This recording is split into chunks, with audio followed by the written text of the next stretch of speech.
पहले भी चर्चा की कि प्राणायाम दिव्यता से कनेक्ट होने का साधन है। हमारा मन सरल हम देखना चाहते हैं। हमारा मन जितना सरल होता है उतना समस्या मुक्त रहता है।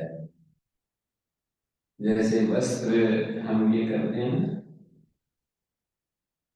वस्त्र को प्रेस करते हैं तो उस मन हमारा वस्त्र सरल हो जाता है, सीधा हो जाता है। ये जो लोहार होते हैं वो लोहे के काम करने वाले उसको हैमर से ठोक पीट करके लोहे को सीधा कर देते हैं। सीधा करने से वो हमारे विशेष काम का हो जाता है। तो ये जो एक प्रोवर्ब अंग्रेजी में हमने सुनी, आज ही हमारे अखबार भाई वो कर रहे थे, वस्त्र के ऊपर प्रेस कर रहे थे तो लिखा कि आयरन आउट फ्रीजेस। ये जो हमारी सरवटें होती है ना, उसको ये आयरन जो है वो निकाल देता है, उसको सीधा कर देता है। तो इसको हम कनेक्ट करके देख सकते हैं। जो ज्ञान है, भक्ति है, सेवा है, विचार है, ये आयरन की तरह काम करते हैं।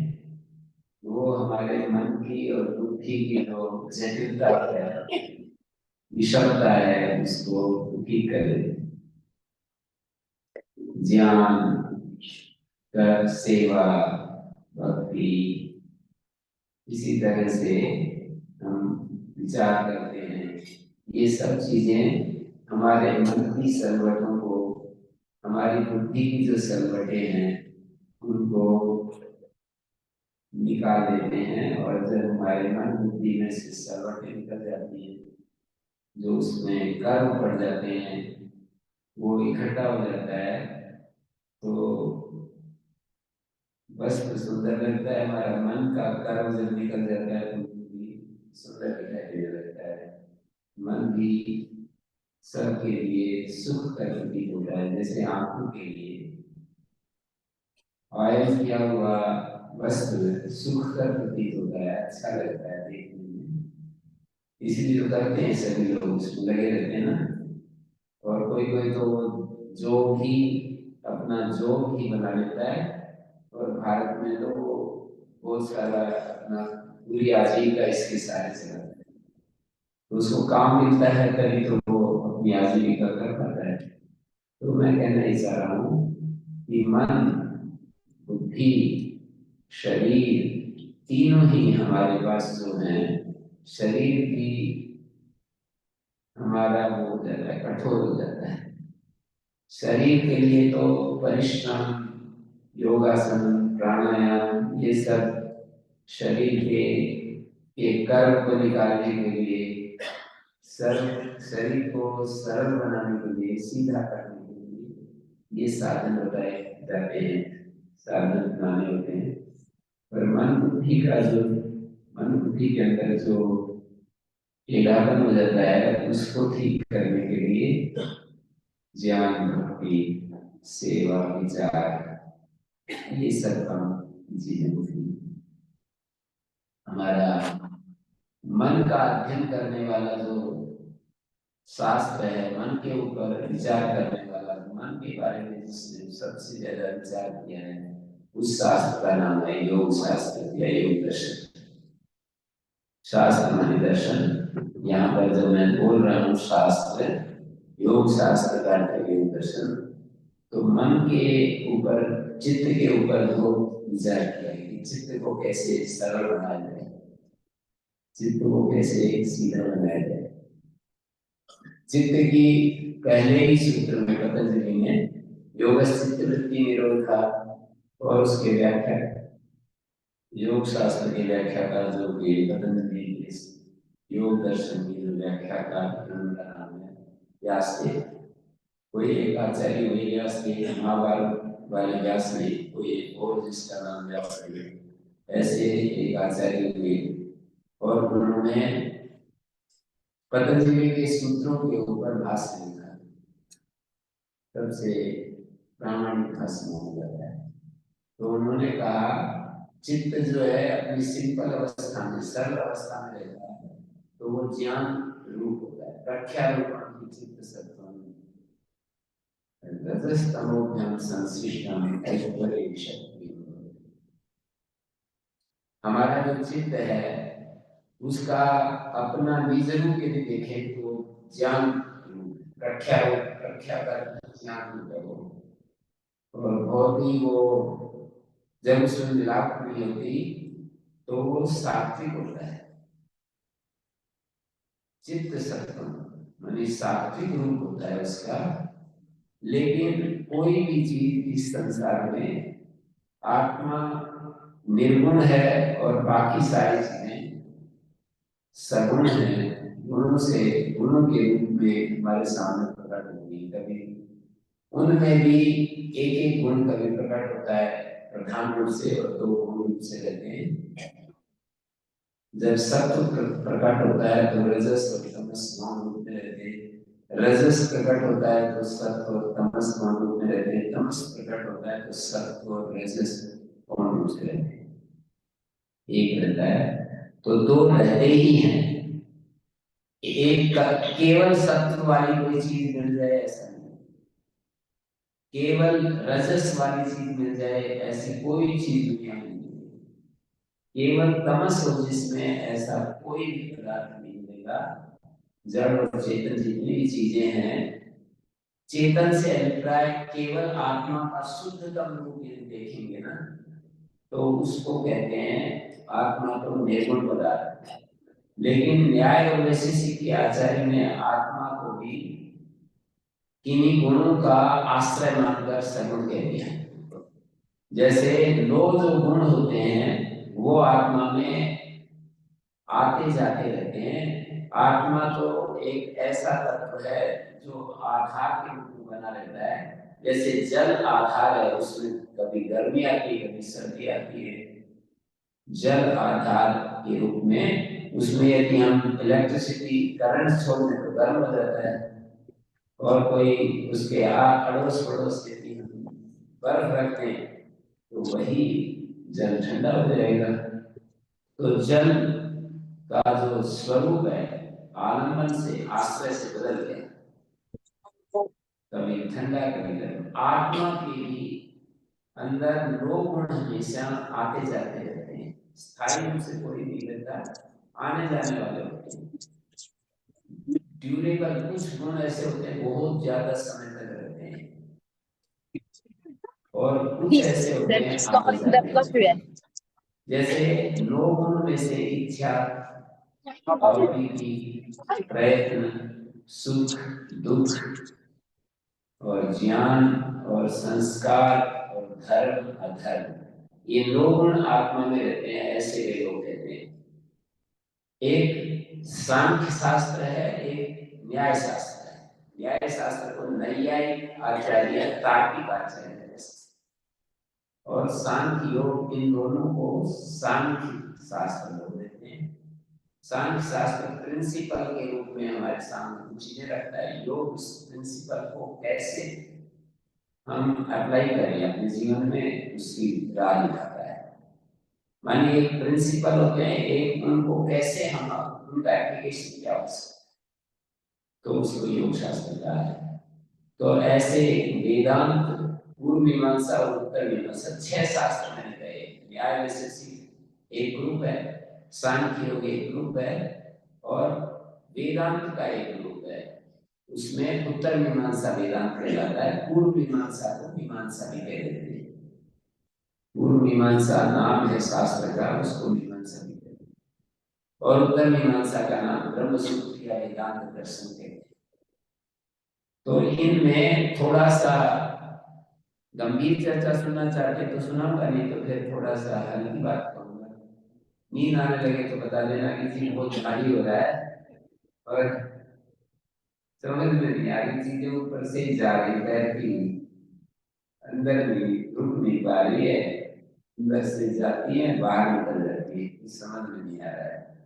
तो क्योंकि हम चर्चा करने के लिए, समझने के लिए यहाँ पर बैठे हैं और समझ में नहीं आए तो हमारा टारगेट मिस हो जाएगा।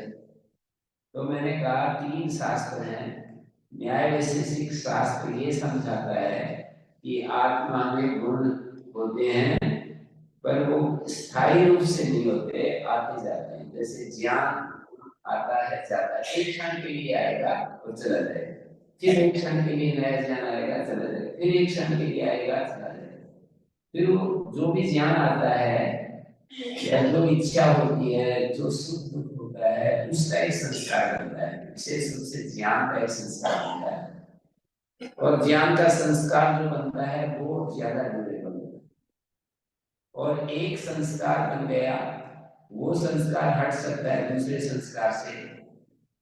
संस्कार जो होते हैं वो एक संस्कार दूसरे संस्कार को हटाता है, और एक वृत्ति दूसरी वृत्ति को हटाती है। संस्कार वृत्ति में कार्य कारण का संबंध हम लगा सकते हैं। जो संस्कार होते हैं वो सूक्ष्म होते हैं, बीज रूप होते हैं, और वृत्ति मॉडिफिकेशन ऑफ द माइंड, जो वृत्ति होती है माइंड के, जो मॉडिफिकेशन उसको वृत्ति कहते हैं। तो जो वृत्ति होती है वो हमारे चित्त में उभरती रहती हैं, आती हैं जाती हैं। जैसी वृत्ति होती है वैसा संस्कार, और फिर जैसा संस्कार होता है वैसी वृत्ति बनती है। ये चक्र, ये साइकिल घूमता रहता है। वृत्ति से संस्कार, संस्कारिष्ट वृत्तया वृत्तिष्ट संस्काराणि आवर्तते। ये जो चक्र है निरंतर घूम रहा है। अपने संस्कारों को हम ठीक करना चाहते हैं। पहले अशुभ संस्कार, क्लिष्ट संस्कार, दुख देने वाले संस्कार, पीड़ा देने वाले संस्कार, परेशान करने वाले संस्कारों से हम मुक्त होना चाहते हैं, क्योंकि संस्कार जरूर वृत्तियों में बदल जाते हैं, और वृत्तियों में बदल गए तो फिर संस्कार बन जाएंगे, और संस्कार फिर वृत्तियों में बदल जाएंगे, और वृत्तियां यदि आ गई तो फिर वो हमें कुछ न कुछ कष्ट देगी। वृत्तियां दो तरह की होती हैं, एक क्लेश देने वाली, एक क्लेश छुड़ाने वाली। हमको क्लेश छुड़ाती है। अभी जैसे आप सत्संग में मेरी बात सुन रहे हैं तो यहाँ पर आपके अंदर वृत्तियां उठ रही हैं, मेरे अंदर वृत्तियां उठती हैं, उनको मैं वाणी के द्वारा आपके सामने रख देता हूँ। आपके कानों के माध्यम से मेरे विचार आपके मस्तिष्क में पहुंचते हैं और वो ज्ञान में कन्वर्ट हो जाते हैं। जैसे वो बताते हैं ना कंप्यूटर वाले, इनकोड डिकोड आदि सब सुन रखे हैं, उसका उसके बारे में पता है क्या क्या होता है। पर जैसे वहां पर कंप्यूटर साइंस में इनकोड डिकोड होता है, वो रिसीव करता है, फिर उसको मैसेज को इनकोड करता है, फिर डिकोड करता है। तो ऐसे ही आप समझ सकते हैं कुछ थोड़ा सिमिलरिटी है, बहुत सारी सिमिलरिटी है। मैं कुछ बोलता हूँ, आपके कान उसको रिसीव करते हैं, मस्तिष्क में वो चीज कन्वर्ट हो जाती है। ज्ञान का अर्थ होता है कि मेरा चित्त किसी वस्तु के आकार वाला हो जाता है। जैसे मैंने दीवार को देखा तो मेरा चित्त दीवार के आकार को धारण कर लेता है। कानों से शब्द जाते हैं तो उस शब्द से जो संकेत हमने समझे होते हैं, शब्द के द्वारा जो हमने संकेत समझे होते हैं, उन संकेतों के आधार पर हमारी एक एक एक फॉर्म बन जाता है हमारे मस्तिष्क में, उसका रूप धारण कर लेते हैं। तो एक क्षण के लिए ज्ञान होता है उत्पन्न, और वो अगले क्षण वो लीन हो जाता है, फिर उससे अगले क्षण फिर ज्ञान उत्पन्न होता है, फिर लीन हो जाता है, फिर उत्पन्न होता है। एक एक क्षण के रूप में वृद्धि चलती है। जैसे कई बार आप ये प्रश्न करेंगे कि मान लीजिए मैं इस खंबे को 5 मिनट देख रहा हूं, तो इसमें भी एक एक क्षण में ही हमको, तो वो इतना फास्ट होता है लगता है कि 5 मिनट में और इस खंभे को देखता रहा और कोई व्यक्ति कोई और विचार नहीं आया। मैं अपने अंगूठे को 5 मिनट तक मान लो ऐसे हाथ सामने कर लिया और मैं शांत होकर के वो हमारे समर्थ गुरु डॉक्टर सिंह जी बता रहे थे किसी को कि यदि हम 5 मिनट ऐसे निरंतर देखते रहे और कोई व्यक्ति न आए, माने कुछ चीजें ऐसी होती हैं, चीजें हमको वो करती हैं, हमारे ऊपर अपना प्रभाव छोड़ती हैं, हमें जबरदस्ती वो काम कराती हैं। जैसे कि यूट्यूब में जो ये चलता है ना आजकल जो चलते हैं, हम उसको ऐसे करते रहते हैं। कभी कभी हम घंटों घंटों बीत जाते हैं, हमें पता भी नहीं चलता। तो वो तो कंप्यूटर ने अपना प्रभाव हमारे ऊपर या यूट्यूब ने अपना प्रभाव हमारे ऊपर हमको अपने वश में करके और हम वो काम कर रहे हैं, हम उसके अधीन होकर के वो काम कर रहे हैं। हमारे बस में नहीं होता है कि हम जब चाहे उसको ब्रेक करते हैं। वो जो है चलता रहता है, चलता रहता है, एक के बाद एक के बाद एक, और समय गायब हो जाता है। एक घंटा 2 घंटा पता ही नहीं चलता है कि कहाँ से गई। लेकिन अपने संकल्प पूर्वक हम किसी मन को किसी एक स्थान में हम नियोजित करें और उसमें हम उसको यदि बनाए रख सके, जैसे प्रातः काल करते हैं, अपने आंखों को कहीं एक बिंदु के ऊपर जलते हुए दीपक को 2-3 फीट दूर 3 फीट दूर यदि हमने दीपक को रखा और जलते हुए दीपक की लो को निरंतर देखते रहे, या किसी अंगूठे को ऐसे देखते रहे निरंतर, तो वो जो हमारे अंदर एक शक्ति पैदा होती है। माने हम उसको अपने अनुसार मन को ट्रेनिंग दे रहे हैं।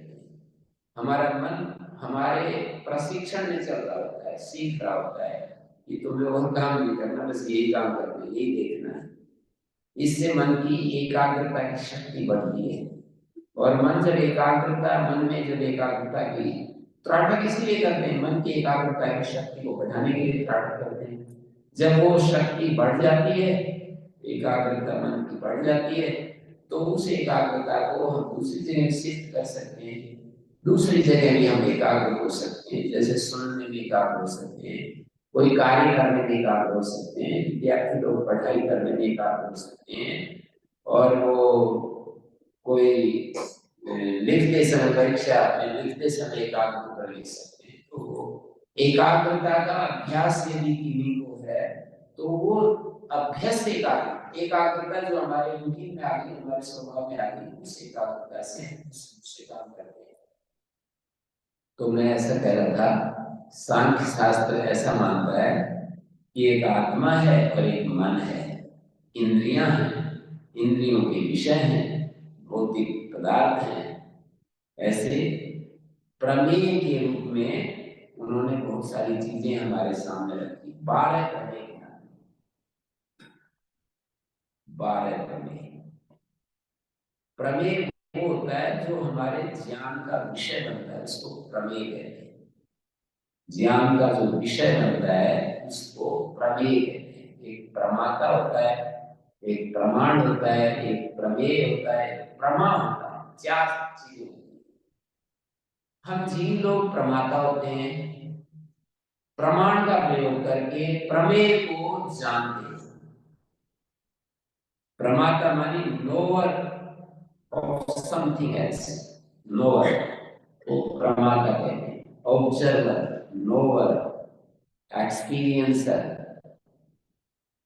डूअर, ये प्रमाता के ही सारे रूप हैं। जैसे मैं नोअर हूं, क्या आप मुझे देख रहे हैं बैठा हुआ यहाँ पर मंच पर, मैं आपको देख रहा हूँ कि आप सुन रहे हैं, तो जानने वाले को प्रमाता कहते हैं। और एक प्रमाण होता है, किसके द्वारा जान रहे हैं आप, तो कहेंगे कि आंखों के द्वारा पता चल रहा है कि आप बैठे हैं, तो प्रमाण बन गई आंख। और प्रमेय आप हो गए, प्रमाता मैं हो गया, प्रमेय मेरे लिए आप हो गए, प्रमाण आंखें होगी, और इसके द्वारा एक ज्ञान पैदा होता है। तो ये 4 चीजें जब समझेंगे तो फिर बोले कि प्रमाण कितने होते हैं, बोले प्रत्यक्ष प्रमाण होता है, अनुमान प्रमाण होता है, आगम प्रमाण होता है, शब्द प्रमाण होता है। ये 3 प्रमाण होते हैं कम से कम। जैसे मैं आपको देख रहा हूं, इसमें प्रत्यक्ष प्रमाण काम कर रहा है। पर दूर कोई आग जल रही हो और वहां धुआं दिखाई दे रहा हो, उस समय आग तो नहीं दिखाई देती पर धुआं दिखाई देता है, तो वहां अनुमान से हम जानते हैं कि धुआं वहां होता है जहां आग होती है। इस नियम को पहचान कर हम आग का निश्चय करते हैं। पर आग कितनी है, किस लकड़ी की है, वहां पर कोयले हैं या नहीं है, ऐसा नहीं पता चलता, सामान्य ज्ञान होता है।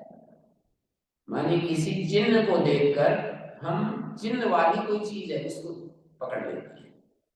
और एक आगम प्रमाण होता है, शास्त्र का जो प्रमाण होता है वो उनके लिए होता है जो उस शास्त्र को मानते हैं। जैसे मुस्लिम लोगों के लिए कुरान प्रमाण है, क्रिश्चियंस के लिए बाइबल प्रमाण है, और भारतवासी जो प्राचीन सनातन वैदिक धर्म को मानते हैं उनके लिए वेद और वेद के अनुकूल जो शास्त्र हैं वे प्रमाण होते हैं।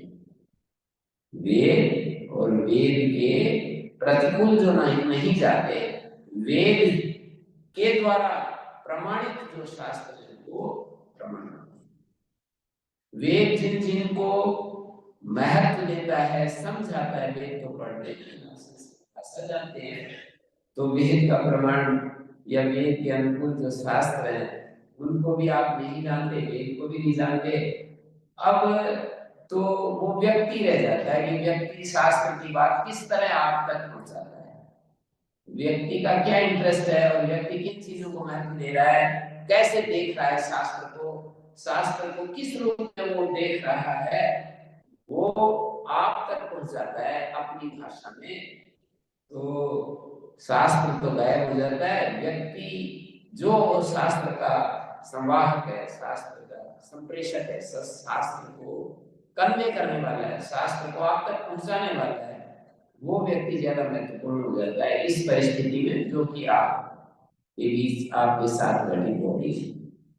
क्योंकि वेद मंत्र या कोई शास्त्र वचन आपको जब सुनाया जाएगा तो आपको कुछ भी पता नहीं चलेगा, आपको ऐसा ही लगेगा जैसे कोई अंग्रेजी न जानने वाले के लिए अंग्रेजी का वाक्य बोल दिया जाए और हिंदी न जानने वाले के लिए हिंदी वाक्य बोल दिया जाए, वैसा ही रहेगा। संस्कृत न जानने वाले के लिए संस्कृत वाक्य का क्या दृष्टि, तो वे वो व्याख्यान करके उस भाषा में आपसे समझाता है कि शास्त्र में ऐसा लिखा है। तो पता नहीं शास्त्र में क्या लिखा है, तो वो व्यक्ति आपको कह रहा है, उस पर आपको भरोसा करना पड़ता है। तो इसलिए हम ऐसा कहते हैं कि भाई प्रमाण का ठीक स्वरूप यदि समझना है तो हमें कम से कम संस्कृत भाषा, यदि वेद शास्त्रों से जुड़ा हुआ वेद शास्त्र से संबद्ध व्यक्ति है तो उसको संस्कृत भाषा सीखनी चाहिए, नहीं तो अपना थोड़ा बुद्धि तो प्रयोग करनी चाहिए कि ये जो कह रहे हैं, नहीं तो कोई भी कुछ बता देता है आप मान लेते हो, और फिर वो सही गलत प्रमाण तो वो होता है जो हमें बिल्कुल सही से बता दे, फिर वो सही से क्या बता रहा है, वो तो व्यक्ति बता रहा है। तो प्रमाण शब्द होता है, शास्त्र होता है, तो जिस भाषा में वो शब्द या शास्त्र है उससे हमारा परिचय यदि नहीं है तो उन शब्दों के द्वारा किस चीज को मैसेज किया जा रहा है ये कैसे जानेगा। 3 प्रमाण होते हैं, एक प्रमाता प्रमाण का प्रयोग करता होता है, एक प्रमेय जिसके ऊपर वो प्रमाण का प्रयोग कर रहा है। प्रमेय कितने होते हैं, तो ऐसे तो संसार के जितने भी पदार्थ हैं सब प्रमेय कोटि में है, जिसको हम जानने के लिए कोशिश करते हैं वही सब प्रमेय है। नो एक बार जो जिसको हम जानने के लिए कोशिश कर रहे हैं उसको हम प्रमेय कहते हैं। तो वो जो प्रमेय है वो कितने हैं, बोले इस दीवार को जानने के लिए कोशिश करेंगे तो दीवार प्रमेय है, वृक्ष को जानने के लिए कोशिश करेंगे तो वृक्ष प्रमेय है, और हम किसी व्यक्ति के स्वभाव को जानने की मन लगाएंगे तो वो व्यक्ति प्रमेय बन जाएगा।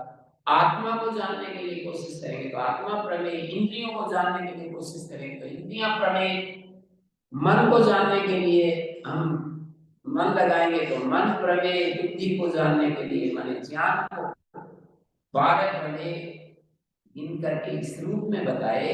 इतने चीजों को जानने से हम जीवन को समस्या मुक्त कर सकते हैं। और we want to solve the problems of our life। Problem free जीवन जीना चाहते हैं और हमारा जीवन का टारगेट है what is truth in this existence.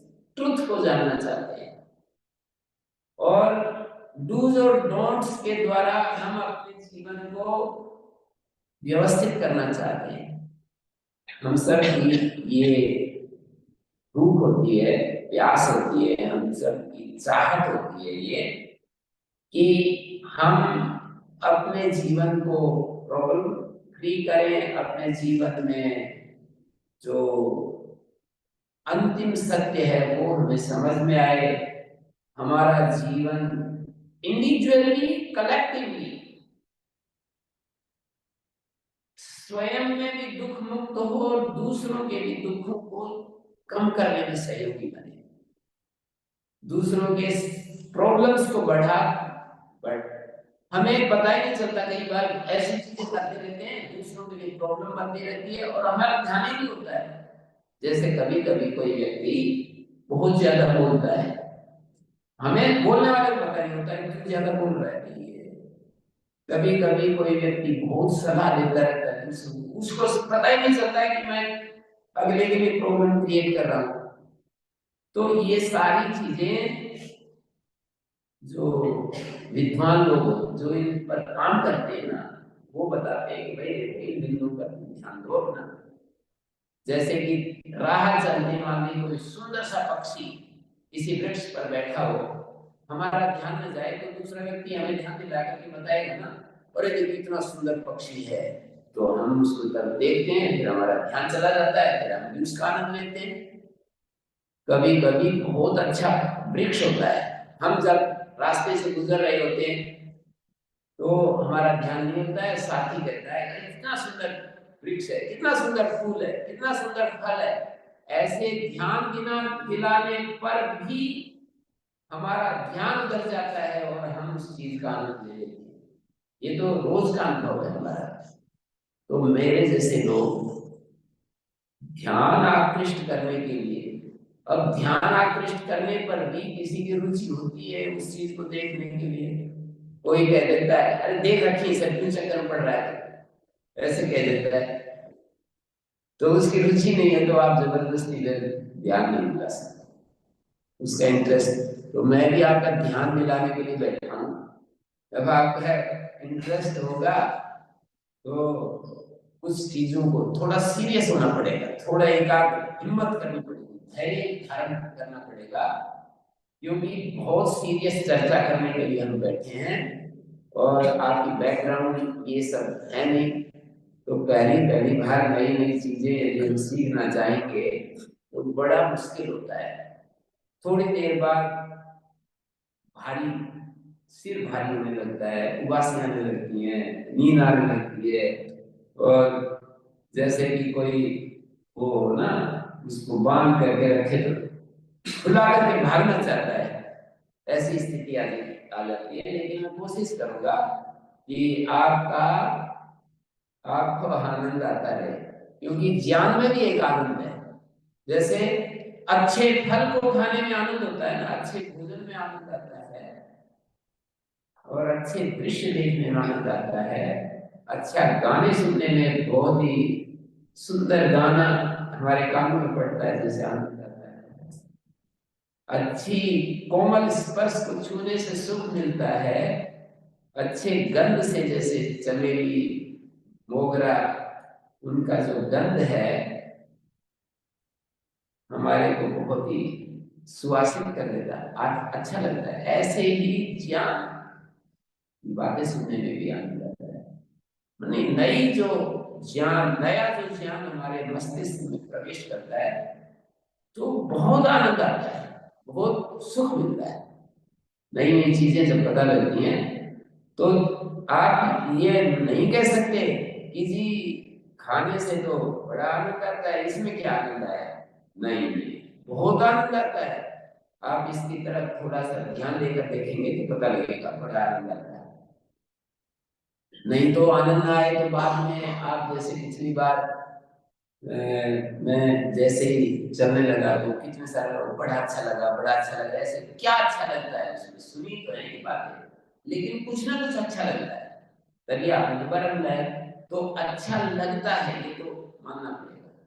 तो मैं ये कह रहा था कि प्रमाता, प्रमाण, प्रमेय और प्रमा, प्रमा का अर्थ है ज्ञान। हमको जो ज्ञान पैदा होता है वो ज्ञान कितनी देर रहता है, ज्ञान के रूप में तो एक क्षण रहता है, संस्कार के रूप में देर रहता है, फिर दोबारा उस संस्कार से वो ज्ञान और ज्यादा बार बार यदि उसको हम अपने मन में लाते हैं तो वो दृढ़ हो जाता है। तो 12 प्रमेय उन्होंने कहा कि भाई समस्या मुक्त जीवन के लिए 12 चीजों को यदि जान लोगे तो तुम्हारा कल्याण हो जाएगा, मंगल हो जाएगा, तुम्हें जीवन जो है सहज हो जाएगा, सरल हो जाएगा। ये जो शास्त्र होता है, मैं पहले ही बोला ना, आयरन आउट फिजिक्स, तो ऐसे ही ये सारी मन के अंदर जो सलवटें पड़ी रहती है सब निकाल दो।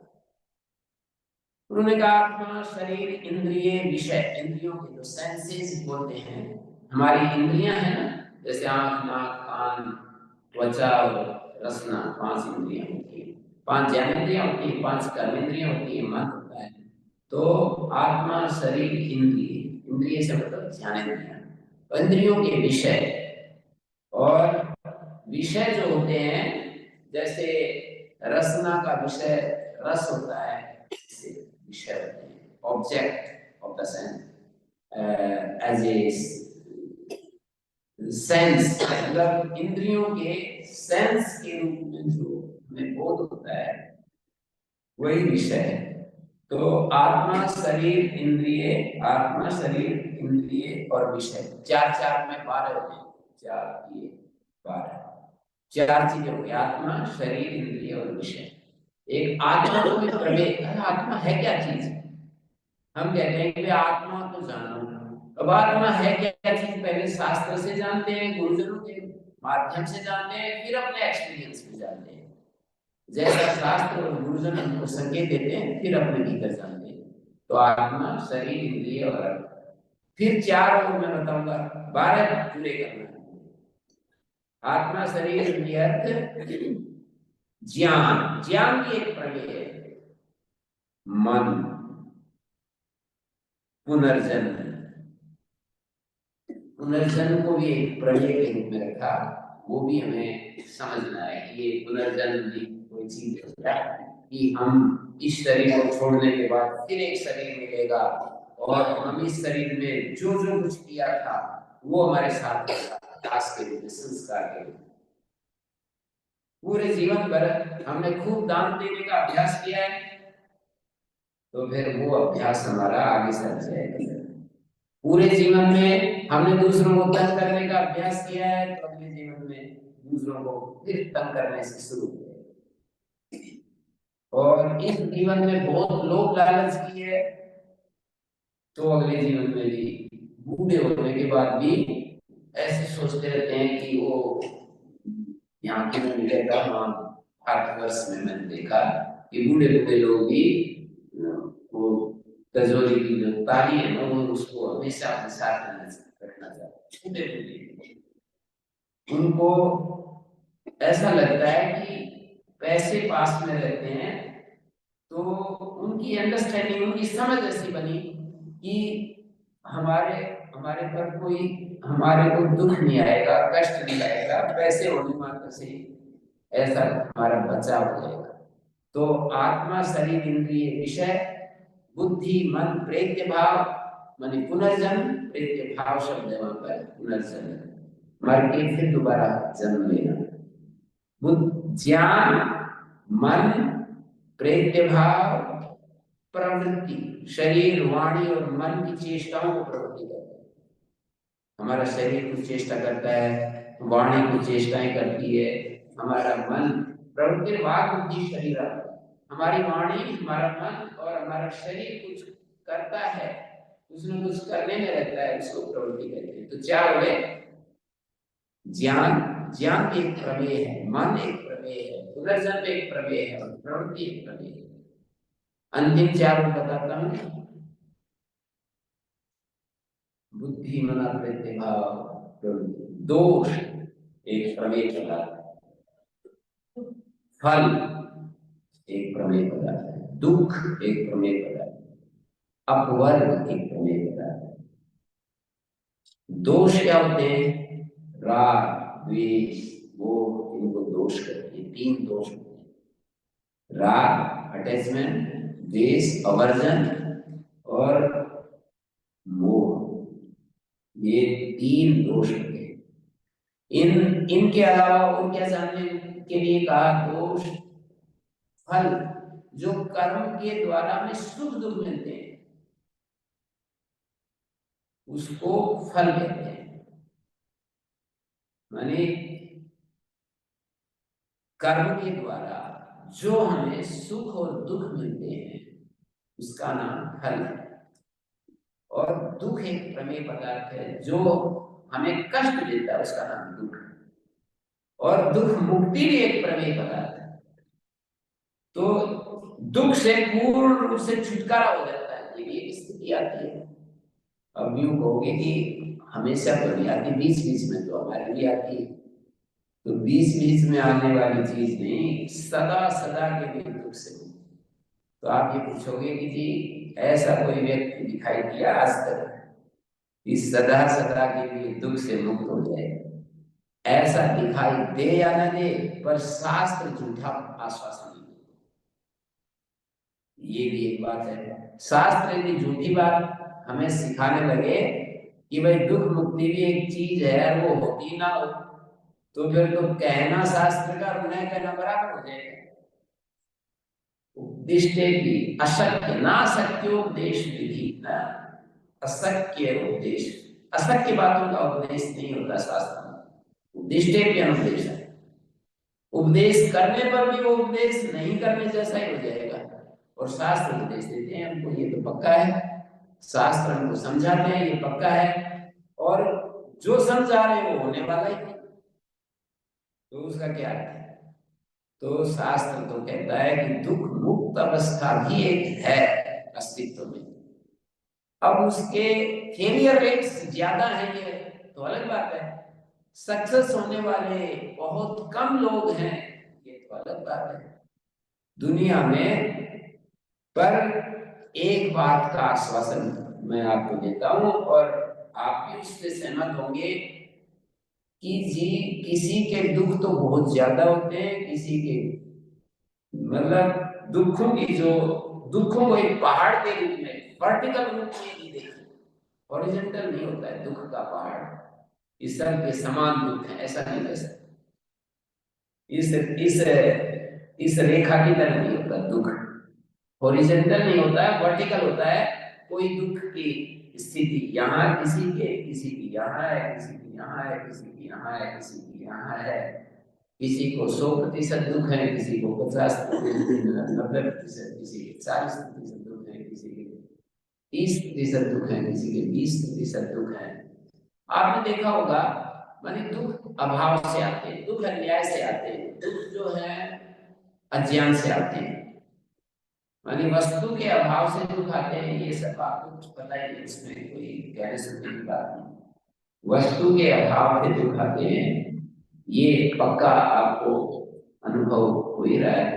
वस्तु यदि ना मिले, मकान ना मिले, खाने के लिए रोटी ना मिले, सर्दी पड़ रही हो, बर्फ पड़ रही हो और हीटर ना मिले और वस्त्र ना मिले, तो अभाव से, वस्तु के अभाव से दुख आते हैं। कोई हमारी वस्तु पर कोई अनावश्यक कब्जा करने लगे, अन्याय करने लगे, दुख होता है। हमारे हमारे साथ कोई अन्याय करे, पक्षपात करे, उससे भी दुख होता है। और अज्ञान का दुख तो बहुत ही होता है, हमें समझ ही नहीं होती है कि क्या करना, क्या खाना, क्या पीना, कैसे रहना, कैसे व्यवहार करना। तो अज्ञान के कारण जो दुख आते हैं उनकी तो कोई सीमा ही नहीं, बहुत ज्यादा। पदार्थ का जो अभाव होता है वो तो लिमिटेड होता है। अन्याय भी हमेशा ही कोई अन्याय करता रहे वो भी दुख होता ही है, लेकिन उसको भी सरकार आगे देखती है, गवर्नमेंट का काम यही होता है तो अज्ञान का जो दुख होता है वो बहुत बड़ा है। बहुत क्षेत्रों में हमारा अज्ञान होता है, बहुत सारे अज्ञान के एरिया होते हैं जो हमें उसके कारण से हमको कष्ट होता है। तो इसके लिए हम शास्त्र और गुरुजनों की शरण में जाते हैं। दुख को मिटाने के लिए हम सीखते हैं, अपने मन को ट्रेनिंग देते हैं, शिक्षा देते हैं। दुख मुक्ति की भी एक स्थिति है, दुख से पूरा छुटकारा हो जाता है, ऐसी भी हमारे भीतर एक स्थिति होती है। अब वो उसके लिए प्यास जगानी पड़ती है। जैसे कि कोई बड़ी परीक्षा पास करने के लिए सब बैठते नहीं, कोई कोई उसमें अब ये होता है कि भाई मेरे को ये सबसे बड़ी परीक्षा पास, कोई कोई मैं भारत का प्रधानमंत्री बनने के लिए या इसका इंग्लैंड का प्रधानमंत्री बनने के लिए कोई कोई आगे आएंगे। सबकी हिम्मत भी नहीं होती, रुचि भी नहीं होती है, सामर्थ्य भी नहीं होती। रुचि, हिम्मत, सामर्थ्य ये होती नहीं। तो ऐसे ही पूरा दुख मुक्त जीवन जीने के लिए सबकी हिम्मत ही नहीं होती है कि वो तो पहले ही हाथ खड़े कर देते हैं कि ये बस की बात नहीं। थोड़े बहुत मोटे मोटे समझा लो, जिनको लगन है, जिनको रुचि है, जो रात दिन इस काम के पीछे पड़े हुए हैं, वो दुख मुक्त हो सकते हैं। शास्त्र ऐसा कहता है, गुरुजन ऐसा कहते हैं, दो लोग हमको समझाते हैं और हमारा लॉजिक भी समझाता है कि जब से मैंने प्रयास करना शुरू किया, मेरे कितने लोगों ने मेरे को कहा है, कितने सारे लोगों के, मैं संख्या काउंट कर नहीं रहा था, ये एक दो मैं ऐसा डॉक्यूमेंट्री तो बना नहीं रहा था, लेकिन मैं यही कह सकता हूँ कि आज तक कितने लोगों ने मेरे को कहा, क्या कहा कि जब से हम आपको, पहले मैं पतंजलि में था तो उस पे आस्था संस्कार पर, तो आप अब भी कहते हैं मेरे को कि आपका प्रोग्राम आते रहते हैं, आस्था संस्कार पर हम आपको सुनते हैं। लेकिन मैं कहता हूँ यूट्यूब पर जैसे मेरे नाम से यूट्यूब चैनल में प्रोग्राम आते रहते हैं, जैसे अभी भी रिकॉर्ड हो रहा है और उस पर डाल देंगे, तो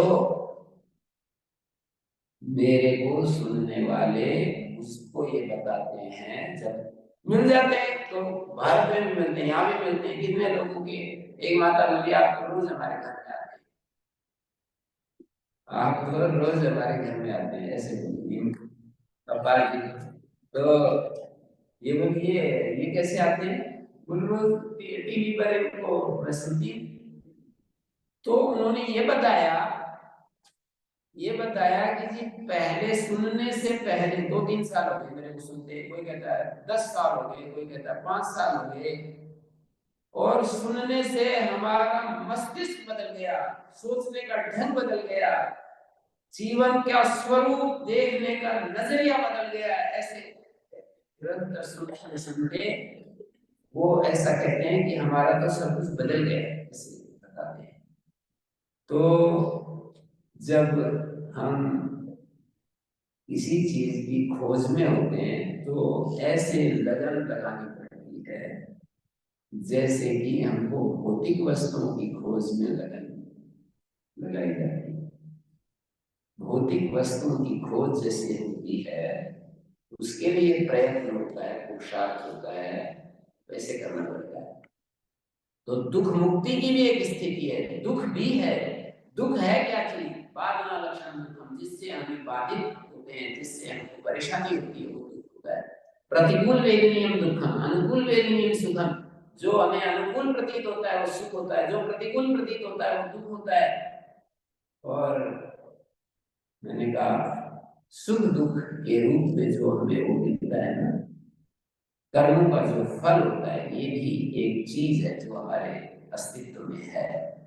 और दुख और दोष, इन सब को समझ करके दोषों से मुक्त होना, दुख से मुक्त होना, ज्ञान का स्वरूप समझना, ज्ञान में सही ज्ञान और मिथ्या ज्ञान, विपरीत ज्ञान, अज्ञान, संशयात्मक ज्ञान, कई प्रकार के ज्ञान के रूप होते हैं।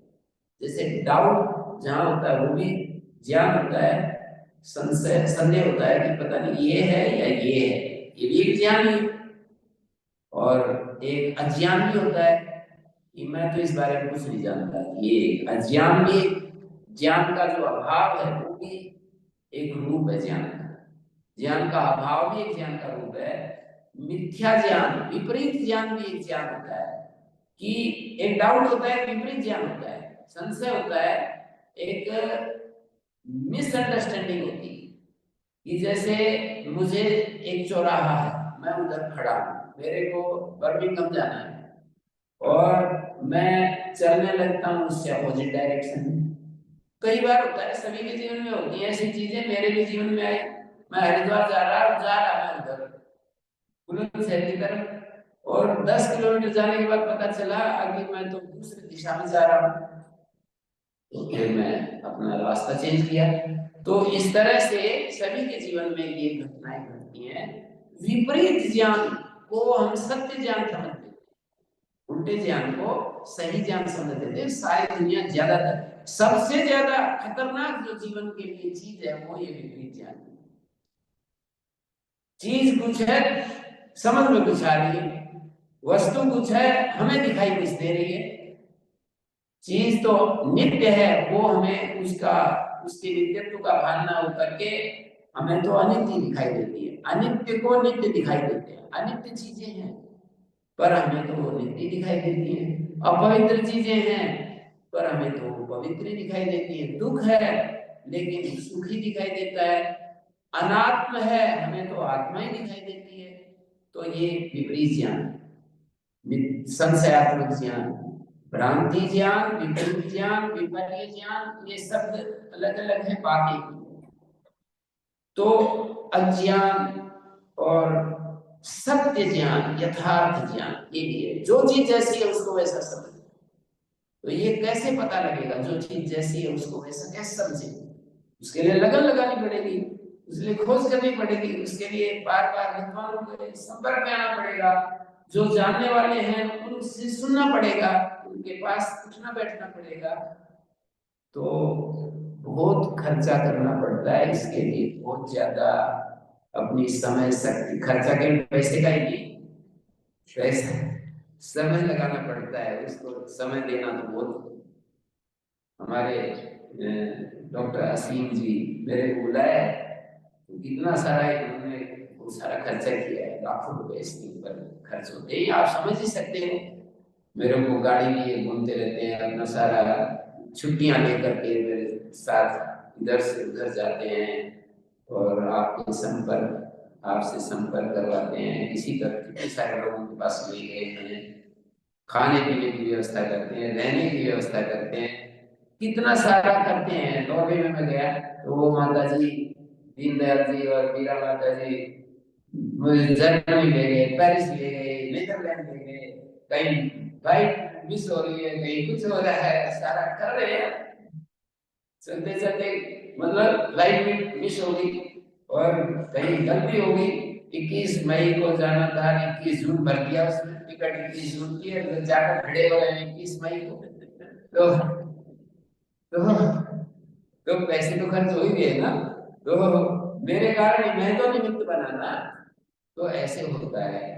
तो इतना इसके लिए समय, पैसा, ऊर्जा कितनी लगानी पड़ती है। जिन जो लोग इसका महत्व समझते हैं वही लगाते हैं, बाकी तो अपना ठीक है, चल ही रहा है, दुनिया का काम इसके बिना भी चलता है, रोते धोते भी चलता है, हंसते खेलते भी चलता है। पर जो रोते, रोना धोना बंद करना चाहते हैं अपने जीवन में, अपने जीवन में बिल्कुल सहज रहना चाहते हैं, तो उनको इस तरफ ध्यान देना पड़ता है। हमसे जो आगे बढ़े हुए हैं, जिसको हम समझते हैं ये तो देर से कुछ आगे, तो कदम आगे चल रहा है, बेशक अंतिम सीधी किसी को नहीं मिली, ऐसा कोई मिल जाए किसी को तो बहुत अच्छी बात है कि जिसको अंतिम चीज मिल गई। पर हमसे कुछ आगे चल रहे हैं, हमसे ज्यादा शांति है, उनमें ज्यादा अंडरस्टैंडिंग है, ज्यादा समझ है, संबंधों को ज्यादा ठीक से समझते हैं, शास्त्र को ज्यादा, शास्त्र के अभिप्राय को ठीक समझते हैं और महापुरुषों के जीवन को ठीक ठीक देखते हैं, आंकते हैं। हमसे कुछ आगे बढ़े हुए हैं, उनके भी पीछे पड़ना पड़ता है, उनके पीछे लगना पड़ता है। ये कई लोग कहते हैं जी मेरे को तो, मैं तो उसी से पढ़ूंगा जो अंतिम कोटि का है। तो अंतिम कोटि का मिलना नहीं है और उनको पढ़ना नहीं है, तो वहीं पे तरलता नहीं रहेगी, वहीं पे खड़े रहेंगे, यात्रा आगे नहीं बढ़ेगी। कोई एक बच्चे के लिए, प्राइमरी के बच्चे के लिए जरूरी नहीं कि वो बिल्कुल पीएचडी किया हुआ, बहुत ज्ञान विज्ञान का समुद्र जैसा हो, वही पहली कक्षा के बच्चों को पढ़ाएगा। 10वीं पास में बहुत अच्छा पढ़ा सकता है। तो हमें थोड़ा सा आगे बढ़ेंगे, लोगों के बीच संपर्क में रहना पड़ेगा, समझना पड़ेगा। यहाँ पर लंदन में रहते हैं डॉक्टर असीम जी, और इनसे भी कितने लोग लाभ उठाते हैं और वो अपने राह आगे देखते हैं। तो इस तरह से मैंने कहा, चित्त का जो हमारा अध्ययन है, मैं कह रहा था कि ये सारी चीजें हैं। चित्त की 5 स्थिति बताई हमारे शास्त्रकारों ने। क्षिप्त एक मूड अवस्था में रहता है, एक क्षिप्त अवस्था में रहता है। चित्त जो है मूड, क्षिप्त, विक्षिप्त, एकाग्र और निरुद्ध, 5 शब्द बोल रहा हूं मैं, याद नहीं रहेंगे, धीरे धीरे बोल रहा हूं। एक चित्त की क्षिप्त अवस्था होती है, चंचल अवस्था होती है बहुत ज्यादा, उसके मन में विचार बदलते रहते हैं, कभी एक क्षण कुछ है, दूसरे क्षण कुछ, तीसरे क्षण कुछ, ऐसा चित्त की स्थिति होती है। एक मूड स्थिति होती है, बस बेहोशी जैसी होती है, उसको कुछ लेना देना नहीं होता, और बस ऐसे ही पशुओं की तरह सोचता नहीं है वो, और बस ऐसे चलता है। एक विक्षिप्त अवस्था होती है, कभी एकाग्र हो जाता है, कभी चंचल हो जाता है, कभी एकाग्र कभी चंचल। फिर एक चित्त की ऐसी अवस्था होती है जिसमें हमेशा एकाग्र रहता है, ये योगियों की स्थिति। फिर एक और स्थिति होती है, निरुद्ध अवस्था होती है, कोई विचार नहीं आ रहा है, ऐसे शांत, एकदम पूर्ण साइलेंस। एक ही विचार आता रहे तो एकाग्र, और विचार कभी तो एकाग्र हो जाए, कभी कुछ और आ जाए, चंचल हो जाए, तो वो विक्षिप्त, और बिल्कुल सेंसलेस होकर मूड, और बहुत ज्यादा चंचलता क्षिप्त। तो चित्त का ये 5 स्टेजेस है, 5 रूप है। तो हमारे को एकाग्र अवस्था तक पहुंचने का प्रयास करना चाहिए पहले, और फिर निरुद्ध अवस्था में भी जाने के लिए कोशिश करनी चाहिए।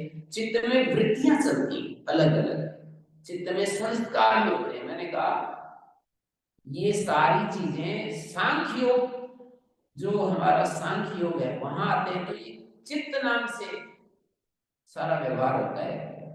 न्याय वैशेषिक को देखेंगे तो आत्मा नाम से व्यवहार होता है, कि आत्मा में इच्छा होती है, द्वेष होता है, प्रयत्न होता है, सुख दुख होता है, और संस्कार होते हैं, धर्म अधर्म होता है, सारा आत्मा में होता है। और सांख्य योग का अध्ययन करेंगे तो कहते हैं आत्मा तो निर्लेप है भाई, शुद्ध तत्व है, बिल्कुल एकदम प्योर तत्व है। चित्त में ये सारे उतार चढ़ाव होते हैं। तो चलो कोई बात नहीं, एक आचार्य चित्त को बता रहा है, आत्मा को बता रहा है, उस गहराई में आगे चलकर चले जाना, ये क्या तात्पर्य है इनका। लेकिन अभी स्टार्टिंग के लिए मैं बतलाता हूँ, आप आत्मा रख लो या चित्त रख लो, कोई ज्यादा इसमें कंफ्यूज होने की जरूरत नहीं। तो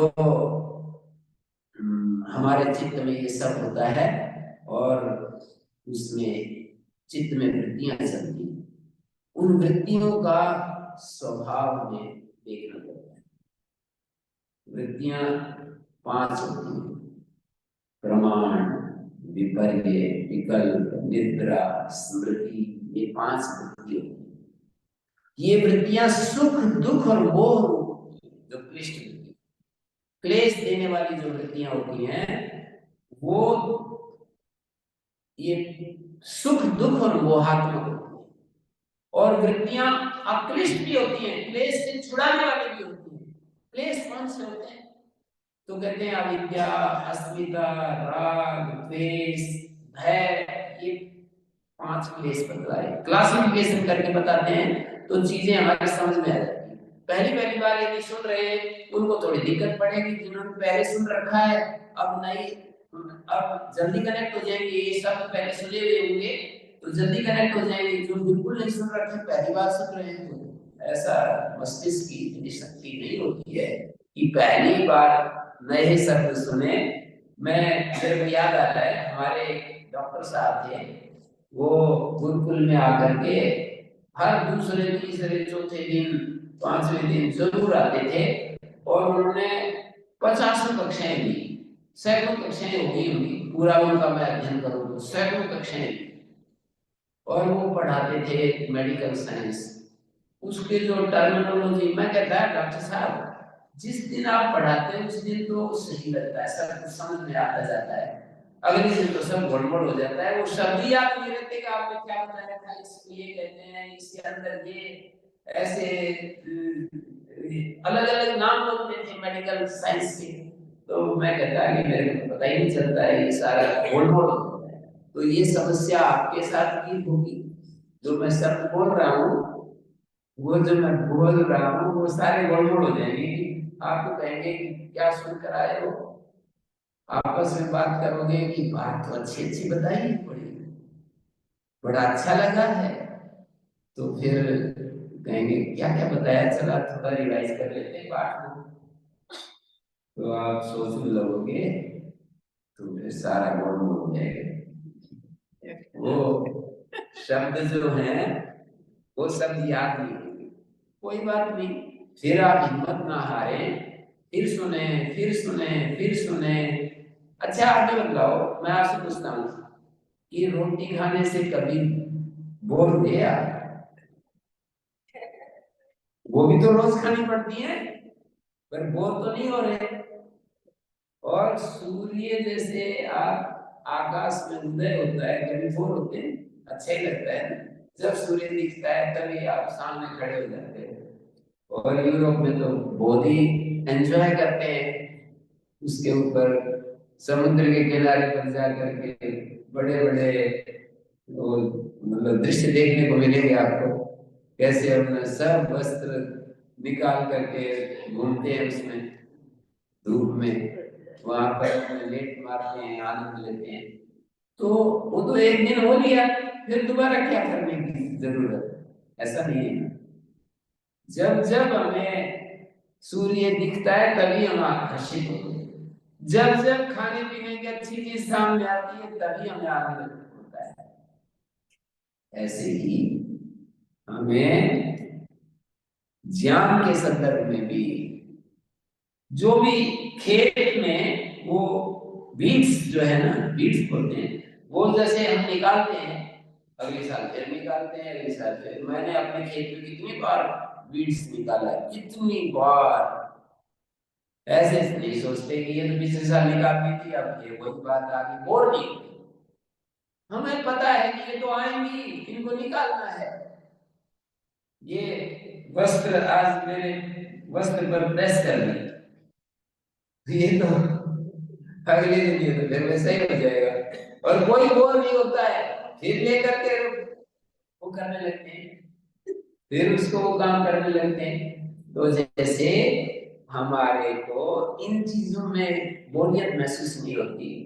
तो ये ज्ञान के क्षेत्र में जो सबसे सूक्ष्म है, जिससे गंभीर चीज है, जीवन के लिए सबसे अमूल्य है, उसके लिए हम क्यों हम ऐसे करें कि अरे कितना करना, कितना दिन करना पड़ेगा, वहां पर कितना दिन आ जाते हैं, भोजन के लिए कभी नहीं कहते कितना दिन ये भोजन खाना पड़ेगा, कितना दिन हमें स्नान करना पड़ेगा, कितना दिन हमको एक्सरसाइज करनी पड़ेगी। जो व्यायामशील स्वभाव है ना जिनका, हमारे जैसे लोग हैं जिनका एक्सरसाइज स्वभाव है, वो कभी नहीं सोचते कि कितने दिन व्यायाम करना पड़ेगा। और आप लोग खाने पीने का उदाहरण दे रहा हूँ, कभी नहीं सोचते हो कि कितना दिन भोजन करना पड़ेगा। जी किसी ने प्रश्न किया किसी के सामने कि कब तक ये भोजन का बड़ा झंझट है, कब तक? झंझट होते हुए भी नहीं पूछते हो। खाना पीने में बहुत झंझट है, उसको रोज बनाओ खाओ क्या क्या करो, और लघु शंका जाना, और बाथरूम जाना, टॉयलेट जाना, कोई झंझट नहीं मानता है कि जी कब तक ये काम करना पड़ेगा। सफाई के काम में जैसे झंझट नहीं मानते, और खाने पीने में झंझट, स्नान में, वस्त्र साफ करने में कोई झंझट नहीं है, ऐसे ज्ञान के क्षेत्र में भी हमें झंझट नहीं माननी है। वृत्तियां जो हैं क्लिष्ट अक्लिष्ट दो तरह की। क्लिष्ट वृत्तियां जो होती हैं वो क्लेश बढ़ाती हैं और हमारे कर्माशय को पैदा करने के लिए खेत की तरह एक कर्माशय होता है, शुभ और अशुभ कर्म को कर्माशय कहते हैं। तो कर्माशय जो हमारे शुभ अशुभ कर्म संचय होते जाते हैं, होते जाते हैं और फिर जो है वो कर्माशय के आधार पर ही हमें अगला जन्म मिलता है। तो कर्माशय तभी संचित होता है जब क्लेश होते हैं। यदि किसी के जीवन में क्लेश समाप्त हो गए, कर्माशय नहीं बनेगा। क्लेश इतनी बड़ी चीज है, क्लेश मूलः कर्माशय दृष्टा दृष्ट जन्म भी गई, ऐसे कहते हैं।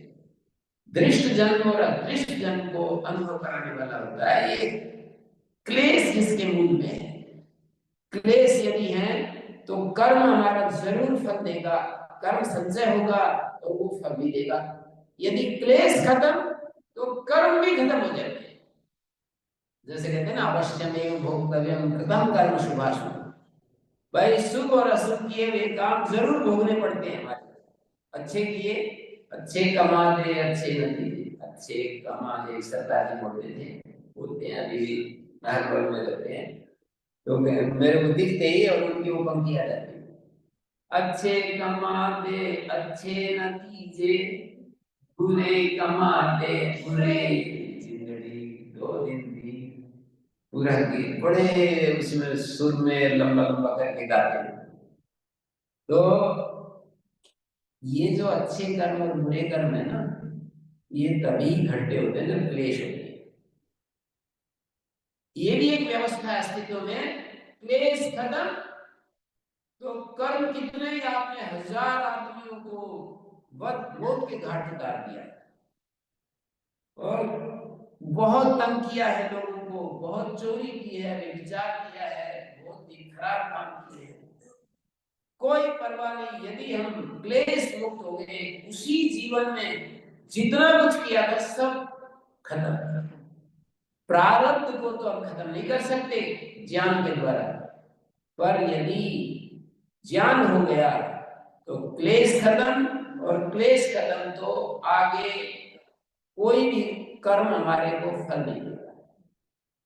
प्रारब्ध तो हमें फल देगा, लेकिन क्लेश यदि समाप्त हो गए तो फल नहीं मिलेगा। अब ये क्लेशों को समाप्त करना कितनी बड़ी चीज होगी। भाई क्लेश समाप्त हो गए तो हमारे को कोई भी कर्म हमको दुख नहीं दे सकता। जैसे शास्त्र ने एक बात कही, कहीं तो माताएं बिल्कुल ऐसे शांत हो गई, एक एक शब्द ऐसे पी रही हैं जैसे कि बिल्कुल एकदम, जैसे कि कोई मीठा जूस जैसे अंदर जाता है ना, ऐसे बैठे हैं। तो मैं ये करूं कि क्लेश समाप्त हो गए तो बस, क्लेश क्या है, वही है मिथ्या ज्ञान, विपरीत ज्ञान और अस्मिता, ईगो, राग, द्वेष, अहम, मृत्यु का भय, इसी को क्लेश कहते हैं। इन 5 चीजों को समाप्त यदि कर दिया, इसका उपाय है। उपाय करोगे तो ये क्लेश भी समाप्त हो जाएंगे। तप करोगे, स्वाध्याय जप करोगे, भगवान को अर्पित हो जाओगे तो ये क्लेश क्षीण होते जाते हैं, कम होते जाते हैं, कम होते जाते हैं, बारीक होते जाते हैं, बारीक हो जाते हैं। जैसे वो छीलते हैं ना, लकड़ी छीलते हैं, तो जैसे छीलते जाओ लकड़ी तो सारी खत्म हो जाएगी। तो ऐसे ही क्लेश क्षीण होते जाते हैं, कम होते जाते हैं। किससे? तप करने से, जप करने से और ईश्वर प्रणिधान से, ईश्वर को समर्पित होने से। निरंतर भगवान को अर्पित रहें तो क्लेश क्षीण होते जाते हैं। तो ऐसे कहा कि ये जो वृत्तियां होती हैं ये 5 प्रकार की होती हैं। प्रमाण एक वृत्ति है, प्रमाण 3 होते हैं मैंने कहा। विपरीत ज्ञान एक वृत्ति है, विपर्य ज्ञान, विपरीत भ्रांति ज्ञान, और विकल्प वृत्ति होती है जो शब्द व्यवहार में हम बोलते रहते हैं, चीज नहीं होती, केवल शब्द बोलते रहते हैं, ऐसी भी एक वृत्ति होती है। जैसे मैं कहूं आत्मा की चेतना, गाड़ी रुक गई, बस रुक गई, और बस कैसे रुक सकती है? रुकना और चलना तो किसी चेतन का धर्म है, लेकिन हम बोलते हैं, व्यवहार करते हैं, ये विकल्प वृत्ति का उदाहरण है। रुकना चलना किसी चेतन का धर्म है ना। बस कैसे रुक जाएगी? कोई ड्राइवर उसके साथ जुड़ा हुआ है, वो रुकता है, कहते बस रुक गई, बस जल गई। आत्मा की चेतना, आत्मा और चेतना में दो चीजें थोड़ी है कि जो कि कनेक्ट कर रहे हैं की शब्द से। कॉन्शियसनेस ऑफ द आत्मा, ऑफ द आत्मा, जो ऑफ का प्रयोग कर रहे हैं, दो चीजों के लिए आता है। तो एक ही चीज है आत्मा, वही कॉन्शियसनेस है। फिर आत्मा की चेतना, ये कौन सी चीज? ये विकल्प वृत्ति है। तो विकल्प वृत्ति, निद्रा भी एक वृत्ति है, स्मृति एक वृत्ति है। भूतकाल की चीजें जो हमने अनुभव की हैं वो याद आ जाती है, बार बार याद आती रहती है। तो ये वृत्तियां, 5 वृत्तियां हमारी सुख देने वाली, दुख देने वाली, मोह पैदा करने वाली, इन्हीं को क्लिष्ट वृत्तियां कहते हैं। क्लिष्टा कर्माशय प्रजय क्षेत्री भूता, कर्माशय रूपी क्षेत्र, कर्माशय रूपी उस प्रोजेक्ट में बढ़ाने में खेत बनी हुई होती है क्लिष्ट वृत्तियां। और अक्लिष्ट वृत्तियां ख्याति विषय, गुणाविद, अधिकार, विरोधी, गुणों का जो चक्र है इसको तोड़ देती है और वो हमें शांति की तरफ ले जाती है, भगवान की तरफ ले जाती है, आत्मा की तरफ ले जाती है। वो अक्लिष्ट, आत्मा की तरफ जो वृत्तियां ले जाती है वो अक्लिष्ट वृत्ति होती है। तो इस तरह से इन क्लिष्ट और अक्लिष्ट वृत्तियों को समझने के बाद कहा कि वृत्तियों को क्या सारी वृत्तियां रोकनी होती है? बोले नहीं, क्लिष्ट वृत्तियों को रोकना होता है। अक्लिष्ट वृत्तियां तो अपने आप सहज रूप से रुक जाती हैं। क्लेशों को जो जन्म देती हैं, अपने आप समान जाती है वृत्ति उसी जाति की वृत्ति को जन्म देती है। क्लिष्ट वृत्ति क्लिष्ट वृत्ति को जन्म देती है, अक्लिष्ट वृत्ति अक्लिष्ट वृत्ति को जन्म देती है। इनके बीच में तो दूसरी वृत्ति आ सकती है, जैसे क्लिष्ट वृत्तियां 2 हैं, बीच में कोई अक्लिष्ट आ गई, अक्लिष्ट वृत्तियों का प्रवाह चल रहा है, बीच में कोई क्लिष्ट आ गई, ये तो चलेगा। लेकिन क्लिष्ट वृत्ति क्लिष्ट वृत्ति को जन्म देगी, क्लिष्ट अक्लिष्ट को जन्म नहीं देती, और अक्लिष्ट क्लिष्ट को जन्म नहीं देती, अक्लिष्ट वृत्ति अक्लिष्ट वृत्ति को ही जन्म देती है। शब्द थोड़े शास्त्रीय शब्द हैं, माने क्लेशों को बढ़ाने वाली जो वृत्तियां हैं वो क्लेशों को बढ़ाती हैं, क्लेशों को खत्म करने वाली वृत्तियां क्लेशों को खत्म करती हैं। वृत्तियों से संस्कार, संस्कार से वृत्तियां बनती हैं। और जैसे विरोधी वृत्ति विरोधी संस्कार को, जैसे हमारे अंदर उदारता यदि बढ़ती जाए, उदारता बढ़ती जाए तो वो उदारता अनुदारता को खत्म कर देगी। अनुदारता माने क्या होता है? अनुदारता ग्रीडीनेस। उदारता हम एकदम जेनरस। तो उदारता की जो वृत्ति है वो ग्रीड को समाप्त कर देगी। संयम की जो वृत्ति है वो असंयम को समाप्त कर देगी। संयम की एक वृत्ति होती है, एक असंयम की वृत्ति होती है। अक्रोध का वृत्ति क्रोध को समाप्त कर देगी, उसके संस्कार को भी समाप्त करेगी। जैसे अपने आप अक्रोध अवस्था में कोई जितना ज्यादा रहेगा, अक्रोध अवस्था में जितना अधिक कोई रहेगा तो उसका एक संस्कार बनेगा अक्रोध का, और अक्रोध का संस्कार क्रोध के संस्कार को हटाएगा। कोई आदमी कहता है कि जी मैं क्रोध पर काबू करना चाहता हूं, तो उसको क्या करना पड़ेगा? शांति के जो संस्कार हैं उनको बढ़ाना पड़ेगा। शांति के संस्कार कैसे बढ़ेंगे? तो शांति के संस्कार तो शांति में जीने से बढ़ेंगे, शांति में जिएंगे तो शांति के संस्कार बढ़ते जाएंगे। तो इस तरह से हमारे को एक संस्कार को बढ़ाने के लिए उस तरह के कर्म करने पड़ते हैं। एक संस्कार आप बढ़ाना चाहते हो तो उस तरह के कर्म करने पड़ेंगे, और एक संस्कार को मिटाना चाहते हो तो उस तरह के अपोजिट संस्कार को लाना पड़ेगा। अपोजिट संस्कार जब ज्यादा हो जाएंगे तो अपने अपोजिट संस्कार को वो हटा देगा। उदारता का संस्कार, कंजूस पने के संस्कार को, अनुदारता को हटा देगा, और पवित्रता का संस्कार पवित्रता को हटा देगा। और यदि हम एकाग्रता अपने अंदर बढ़ाएंगे तो संसदता को हटाएगा। तो ये अच्छे संस्कार के लिए अच्छे कर्म करने पड़ेंगे, वाणी से, शरीर से, मन से, जब तक करना पड़ेगा। निरंतर यदि ईश्वर परिधान में रहेंगे तो वो अहंकार को मिटाएगा, क्लेशों को मिटाएगा। निरंतर को ईश्वर परिधान में रहे तो जो क्लेश है ना, अविद्या, अस्मिता, राग, द्वेष, योग दर्शन में 9 बाधाएं गिनाई है, उन बाधाओं को हटाएगा ये ईश्वर परिधान। व्याधि, ज्ञान, संशय, प्रमाद, आलस्य, अविरति, भ्रांति दर्शन, अलब्ध भूमिगत, अनुवस्थित, ये चित्त को विक्षिप्त करने वाली चीजें हटेंगी यदि ईश्वर परिधान हमारा सफल हो।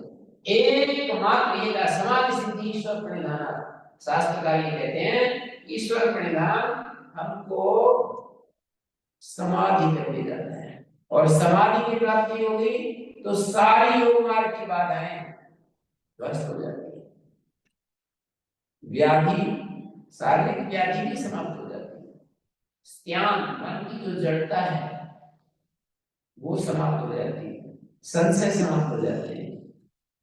हमारे ये कह रहे मेरे को डॉक्टर जी कह रहे, मुझे कोई संशय तो नहीं रहा कि मैं जो करना है मुझे, और जिस तरह से मुझे अपने जीवन को जीना है, तो उसमें संशय कोई किसी प्रकार संशय समाप्त हो जाती है।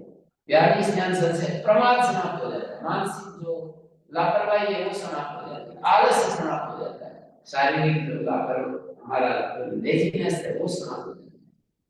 प्रमाद, आलस्य, प्रमाद और आलस्य में क्या अंतर है?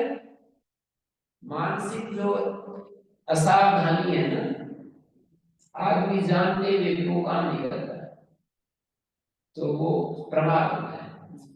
मन हमारा कभी भी किसी क्षण योग ही प्रभाव, योग कोई स्थायी चीज नहीं होती है कि बस सदा के लिए योग स्थिति मिल गई, अब मैं योग की स्थिति प्राप्त होगी तो सदा के लिए योग की स्थिति कभी भी उचित हो जाएगी, कभी भी चली जा सकती। इसलिए प्रमाद नहीं होने के लिए कहा है बार बार, अप्रमत्तस्तदा भवति योगो हि प्रभावति। अप्रमत्त अवस्था को कहा है रहने के लिए।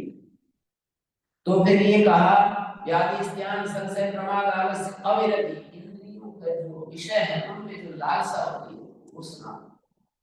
जो इंद्रियों में लालसा होती है, तरह तरह की इंद्रिय विषयों में चाह होती है, वो समाप्त हो जाती है। भ्रांति समाप्त, विपर्य ज्ञान समाप्त हो जाता है। विपर्य ज्ञान, विपरीत ज्ञान समाप्त हो जाता है। यथार्थ ज्ञान आने लगेगा, विपरीत ज्ञान तो मिटेगा। और अलग भूमिगत, बहुत बड़ी बात है कि इस मार्ग में चल रहे हैं पर कभी भी एक क्षण के लिए भी वो चीज नहीं मिलती जहां हमें पहुंचना है, वो उसकी स्पष्टता नहीं होती, वो डेस्टिनेशन हमारी हमारी दृष्टि में प्रकट नहीं होता है। मानी वो भूमि प्राप्त नहीं होती जिस भूमि के लिए हम तैयार कर रहे हैं, कोशिश कर रहे हैं, वो स्थिति नहीं आती। और अवस्थित तो अंतिम बात है कि वो मिल गई, वो कभी कभी वो स्थिति आ गई लेकिन वो रहती चली जाती है। एक बार तो हम शांति महसूस करते हैं पर वो शांति फिर गायब हो जाती है। तो ये 9 बाधाएं समाप्त हो जाती है, और 9 बाधाओं के साथ जुड़ी हुई दूसरी 5 बाधाएं समाप्त हो जाती है। दुख समाप्त हो जाता है, और मन में जो दौर्मनस्य है, मन में जो बेचैनी है वो समाप्त हो जाता है, और शरीर में जो हलचल होती है वो समाप्त हो जाती है, और श्वास में जो बहुत ज्यादा गति वो समाप्त हो जाती है।